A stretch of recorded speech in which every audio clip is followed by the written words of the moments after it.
I'm having a bad diabetes day. What's the problem? There's just so much to remember and manage. Doesn't your doctor help you with that? Not really. Maybe some life hacks will help. You know, people inventing their own tricks for simplifying life with diabetes.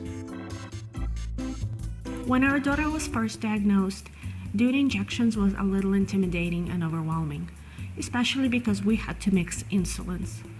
I was particularly worried about making errors and skipping an important step. I used the Paperless phone app to create an injections checklist. I typically use this app for shopping and packing lists, but it worked great for diabetes management. I would open the list and check off every step as I went along. When I'm not sure if a soft drink at a restaurant is regular or diet, I test my blood sugar first. Then I dip my finger in the drink and test again. Easy way to catch a sugary Coke before drinking it. Flow supplies can seem to just vanish out of thin air sometimes, especially when you're a commuter and have a lot on your mind. So I stuff every little crevice of my car, holders made for phones, glove compartments, and so forth with little bits of candy. Smarties, Starburst, candy necklaces, whatever works to bring my sugar up on the go. I buy glucose tablets in bulk to save money and reuse old pill containers to carry just the right amount when traveling. Everyone in diabetes online groups complains about secure tape down issues for their continuous glucose monitor. I just apply a Breathe Right strip first, and then a favorite tape product over the top. This gives the needed push down into skin tension to keep my CGM comfortably in place.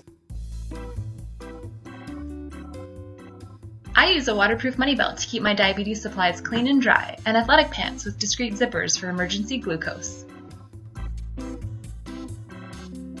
This will hold an iPhone. It's a fantastic little mount unit, but what I discovered is that it will also hold a Dexcom, so if you see me strapping this in, I couldn't find a cycle mount for my Dexcom. And this one works terrific and allows me to be able to watch and monitor my blood sugars as I'm writing. And I just hit the button, and there it is. This one takes a little MacGyvering. I take a large Tic Tac container and hot glue it to an air freshener holder. You spray a little white paint inside the container, and boom! Now you have a mobile hazardous material waste can. I measured exactly which glasses in my kitchen hold 3 or 4 ounces only. When I have a low blood sugar at home, I just grab one of those glasses, fill it with juice, and down it without worrying that I'm over-treating. It's cheaper than juice boxes, and who doesn't love treatment served in a fancy glass? I've had a few meltdowns when I lost my Dexcom receiver. Now I use the app Tile to keep track of it. I put the little tile in my Tally Gear case, and now when I can't find it, I just pull up the app on my phone and it locates it with GPS. It even plays a sound when it's buried under clothes. The most dramatic recovery was finding my missing in action Dexcom at a restaurant across town. So right now, my Lantus File is in the basket of Lancets. That means that I took my dose this morning and I put it in the basket. So tonight, I will take the file out of the basket, take my dose, and put it on the counter. And that way, I know that I have taken it.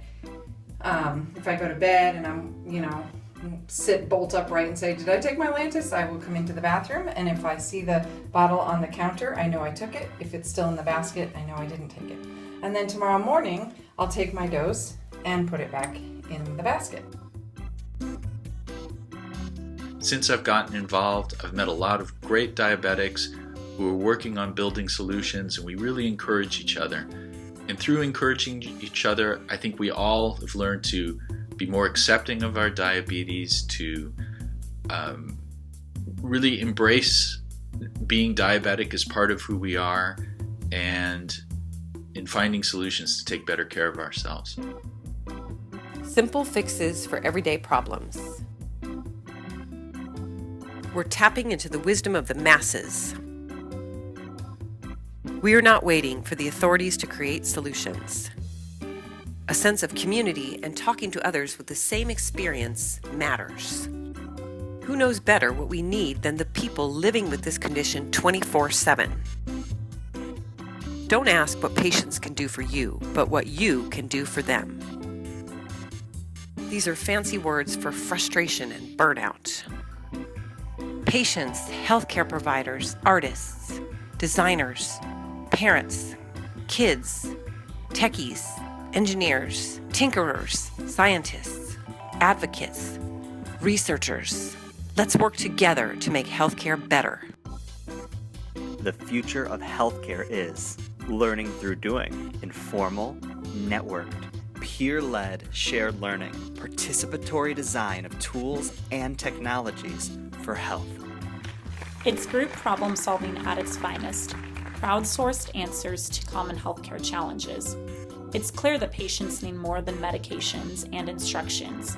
They need help solving real-life problems and a way to share this ingenuity. People's lives are significantly improved by these simple hacks, shared by a peer or a professional, too often by chance or happenstance.